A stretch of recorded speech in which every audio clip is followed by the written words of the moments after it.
In this video, I'll show you how to make the entire tab controls within a model driven app form read only. Now, just to give you context of this model driven app, now in my previous video, I have shown you how to make the controls read only for a specific section. So, this is a section and this is a tab. So, I have two sections over here. So, in my previous video, I made this control read only. Now all the controls in one piece of code. Now if I have a requirement that if like this section I have, like, say, maybe now currently I have one section, two section, but in the form if I have, say, maybe five sections or six sections, how do I make all the sections read only? Now one goal is to make use of that previous code to make section read only just by passing the section name. But what if we want to get the tab name, just the tab name, and then make all the section read only with one go? Now that I'm going to show you in this piece of code. Now in order to do that, first we need to know what this tab name is, what are the section name. Now let me go into the level up tool, go to the logical name. Now as you see over here, the tab name is tab underscore general, the section name is section underscore basic profile, section underscore detail. Now, the beauty of this approach is that you need not remember the section name. So it can be any section within a tab. So you technically don't need the section name in this piece of code. Just by getting the tab name, you will be able to make all the section controls read only. So let's dive into the code. So first thing, what we're going to do, we will open VS Code, and then here we are going to create a new file, and we'll just say tab read only .js. Now we're going to write code. So let me zoom in a bit. And here the function, we are going to first write a function, which is the function name is set tab field read only. And we're going to pass the execution context. Now for this, as I mentioned to you, we need to know the tab name. So we'll make use of a variable where tab equal to tab underscore general, and then get the form context. So where form context equal to execution context dot get form context. And the next step is, in my previous video, what I did is, like, I just iterated through a for loop. So I just say for where x equal to 0, x less than controls dot length x plus plus. Now instead of that, what we are going to do, we are going to first iterate through all the sections. So in order to do that, the syntax is a bit complex, but if you understand the logic, the hierarchy, then it is simple. So we just say form context, then we first take the tabs. Okay, so form context dot ui dot tabs dot get the tab, the variable name which we defined, right? Tab underscore general. So we are at the tab level. Now we go at a sections level. So we have all the sections within a tab. Then we will use a for each loop. Okay, now here, so this is the for each loop. Now I'm just put a semicolon over here. Now within the for each, let's pass a function. Okay, and within that function I'm going to pass a section as a parameter.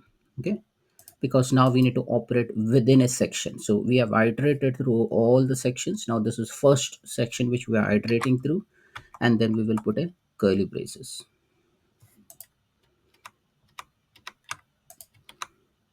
Yeah, so function section. Now what are we going to do with this section is, we will just say section dot controls. So all the controls within the section, and then same logic, we will just go inside all the controls. Okay, so we'll iterate through all the controls within the section. So again I will make use of for loop, so that is for each, and here again I will pass the function, and this time I'm going to pass the control, because within a section we have lot of controls. We are iterating through one of the control, and that control I will just go and say control dot set disabled to. I know it's like a multiple loops, but I will explain you again what I'm doing within this piece of code. So let me just remove all the lines. Yeah. So just to show you in a diagrammatic way. So first we had a form, okay? Then within the form we have all the tabs, right? So this is the tab. And then within the tab we have a section, multiple sections. And then within the section we have control. So the first one, we this is the form. This is a tab.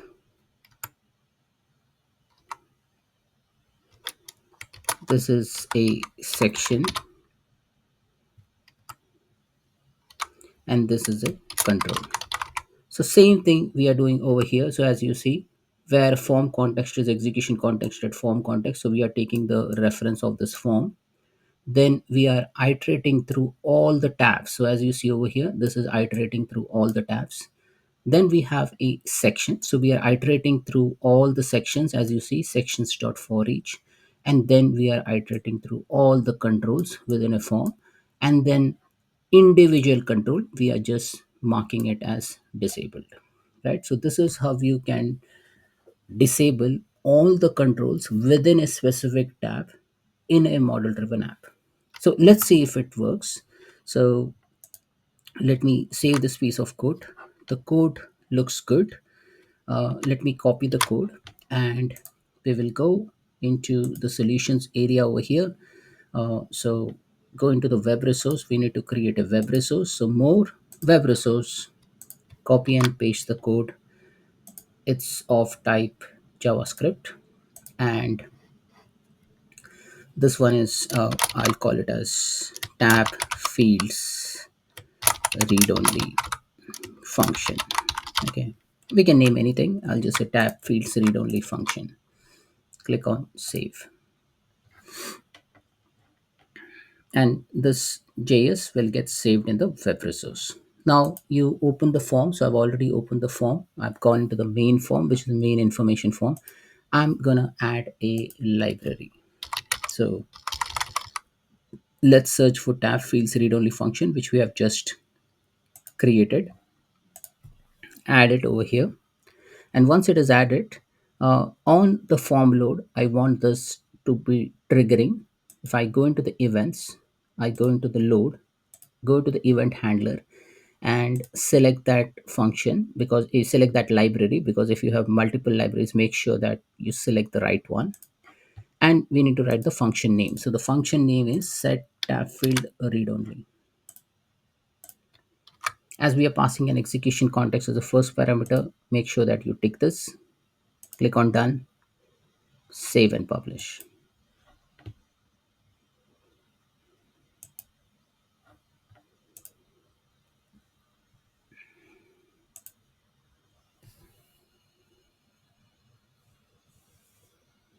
Looks like it is saved and published. So we go over here, just do a hard refresh, control F5 on your keyboard, and we'll navigate to say one of the airlines. So as you see over here, now what it has done, it has first loaded the JavaScript. It has first loaded the form, loaded the JavaScript, and then went into the first tab and made all the controls within a first section read only. Then it went to another section, made it read only. If it have found another third or fourth or fifth section, it would have made that read only as well. So with a small set of a piece of code and making use of that iterator, we were able to make all the fields read only at once. Now if I navigate to say another tab, as you see over here, these fields are available. These fields are not read only because we haven't specified that we want to make this field as read only, but currently we have made this field read only for a specific tab. So if you just look into the code again, simple iterator, as I explained to you, you should know the tab name, you need to get the form context, and then you can iterate through all the sections within a specific form and make it read only.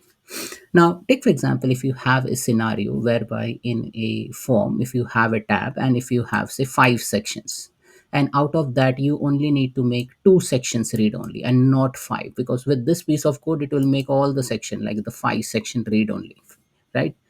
Now, if you just have to, then what I would recommend is looking into my previous video. So in my previous video, I showed you how to make the section read only. So this is the piece of code. Now what this will do, for this, you just need to pass in the tab name as we passed in the tab name in my current code, and also I need to pass the section name.